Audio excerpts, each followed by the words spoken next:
Guys welcome to my new session. तो आज हम डिस्कशन करेंगे एचपीएसएससी का स्टेनोटाइपिस्ट का जो पेपर हाल फिलहाल में कंडक्ट करा गया है उसमें हम पॉलिटी सेक्शन को डिस्कशन करेंगे।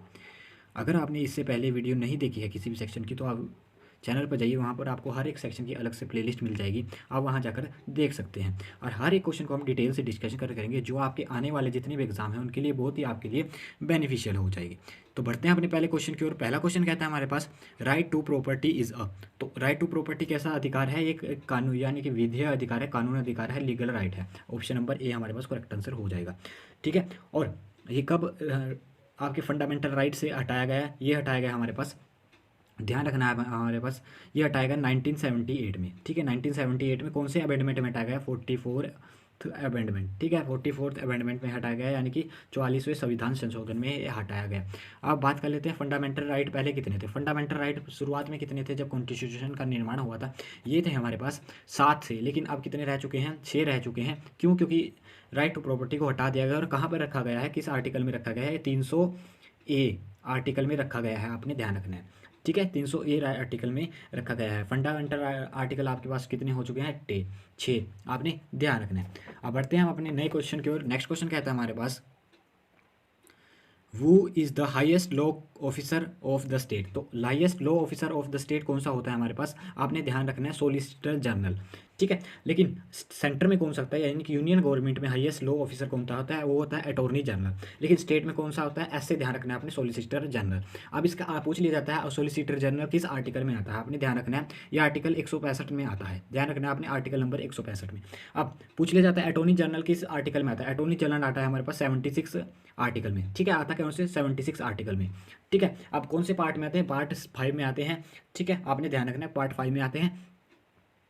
और इसको कहीं भी आप जो हमारे पास महान्यायवादी अटॉर्नी जनरल होता है, किसी भी कोर्ट में जाकर सरकार के पक्ष से लड़ने की हिस्सेदारी और किसी भी अध्यक्ष किसी भी सेशन में जाने की, यानी कि पार्लियामेंट के किसी भी सेशन में जाने की अधिकार है अटॉर्नी जनरल को। ऐसे ही सॉलिसिटर जनरल को कहाँ पर है?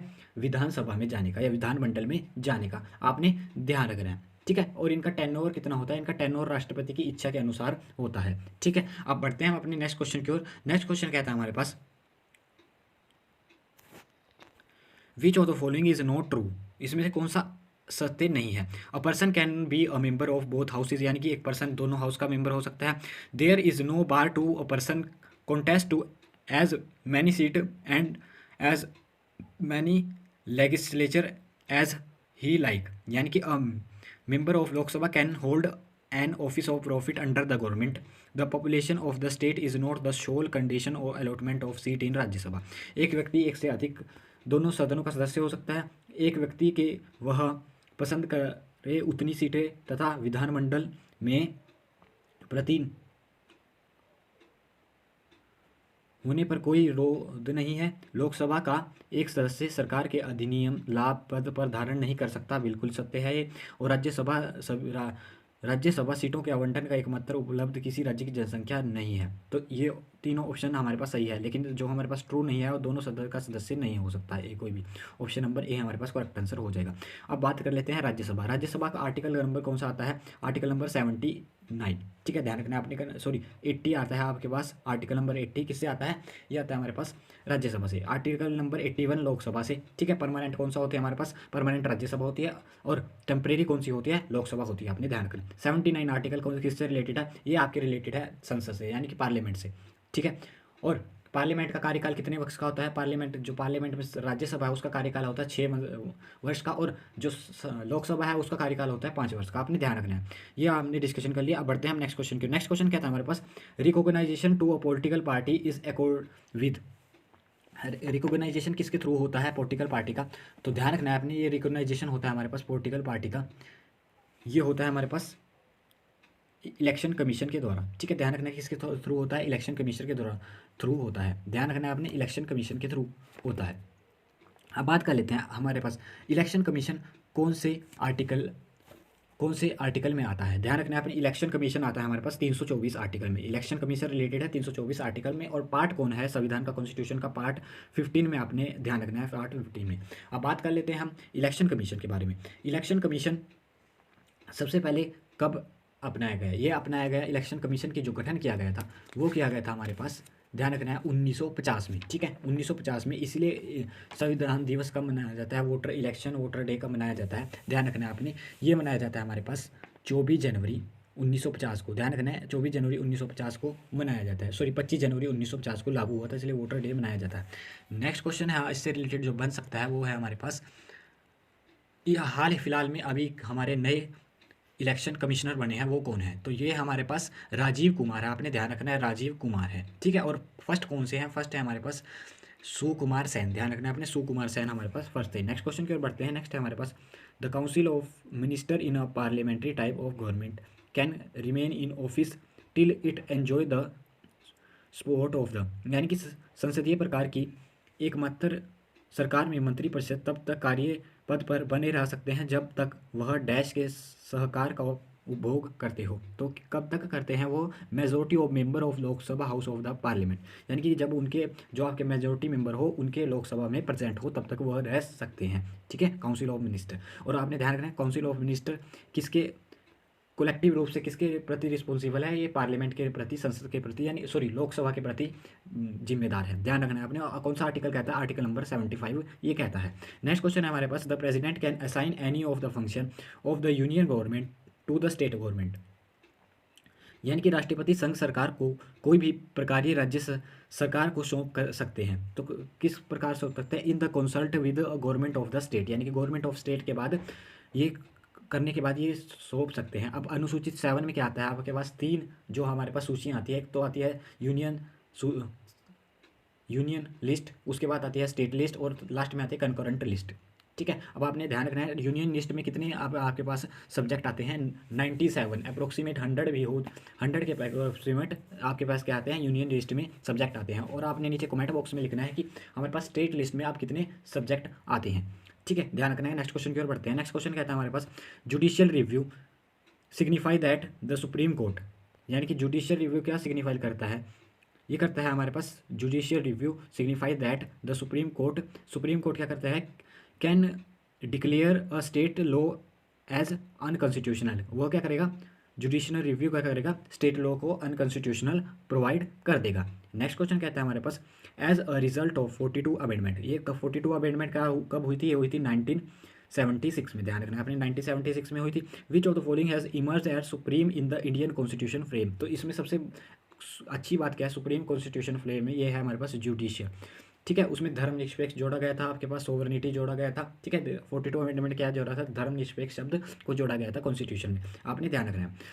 ठीक है, नेक्स्ट क्वेश्चन की ओर बढ़ते हैं। नेक्स्ट क्वेश्चन कहता है हमारे पास, पंचायती राज वो स्टार्टेड, यानी कि पंचायती राज कब स्टार्टेड किया गया, ध्यान रखना है आपने, पंचायती राज किया गया हमारे पास 1959 में स्टार्ट किया गया। 1959 में कहाँ से स्टार्ट किया गया, ये किया गया हमारे पास 1959 में 2 अक्टूबर 1959 में किया गया, राजस्थान के नागौर से शुरू किया गया। ध्यान रखना है आपने, राजस्थान के नागौर से। और किसके कहने पर, ये कौन सी समिति के अकॉर्डिंग करा, बलवंत राय समिति ने, जिन्होंने स्तरीय बनाया था। एक गांव स्तर पर ग्राम पंचायत होती है, फर्स्ट टायर में आती है, सेकंड टायर में आती है ब्लॉक स्तर पर पंचायत समिति, और थर्ड टायर में आती है हमारे जिला स्तर पर जिला परिषद। आपसे पूछा गया था अभी हाल फिलहाल के पेपर में कि थर्ड स्तर पर यानी कि 3 टायर पर कौन सी आपके पास परिषद आती है, तो कौन ग्राम पंचायत की कौन सी परिषद आती है, वो जिला परिषद आती है, जिला समिति आती है, जिला परिषद यानी कि जिला स्तर पर होती है, आपने ध्यान रखना है। यह अभी आपसे हाल फिलहाल में पूछा गया था। ठीक है, और अब बढ़ते हैं हम नेक्स्ट क्वेश्चन की ओर। नेक्स्ट क्वेश्चन कहता है, which is not a constitutional body, तो कॉन्स्टिट्यूशनल बॉडी कौन सी नहीं है, इसमें नीति आयोग, जिसको पहले किस नाम से जाना जाता है, योजना आयोग के नाम से। योजना आयोग के गठन कब किया गया था, 1950 में किया गया था, लेकिन लागू कब से हुई थी, 1951 से, ध्यान रखना है आपने। और यूपीएससी 1926 एक्ट से लागू की गई थी। और HPPCS इसकी स्थापना कभी हुई थी, 1971 में हुई थी, ध्यान रखना है आपने, 28 अप्रैल 1971 को हुई थी। उसके जो पहले अध्यक्ष थे वो कौन थे, KS कटोच।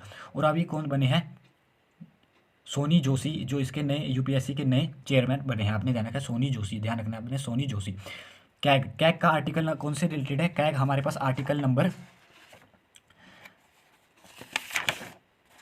जो कैग है हमारे पास वो हमारे पास आर्टिकल नंबर 148 से संबंधित रखता है, ध्यान रखना है आपने, controller and auditor general of India. ठीक है, कंट्रोलर एंड ऑडिटर जनरल ये कौन से आर्टिकल से रखता है? पार्ट 5 में आता है, 148 से संबंध रखता है, आपने ध्यान रखना है। और भीमराव अंबेडकर ने क्या को भारत का सबसे महत्वपूर्ण पद बताया है, आपने ध्यान रखना है इसको भी। नेक्स्ट क्वेश्चन की ओर बढ़ते हैं। नेक्स्ट क्वेश्चन कहता है हमारे पास, which of the following provision can help the best in the promotion of Indian democracy? तो कौन सा प्रोविजन करता है Indian democracy? Directive principle. Directive principle आपके पास कौन से में आते हैं? डायरेक्टिव प्रिंसिपल भाग 4 में आते हैं, भाग 4 में आते हैं। और कहाँ से आते हैं? हमारे पास 36 से 51 तक आते हैं।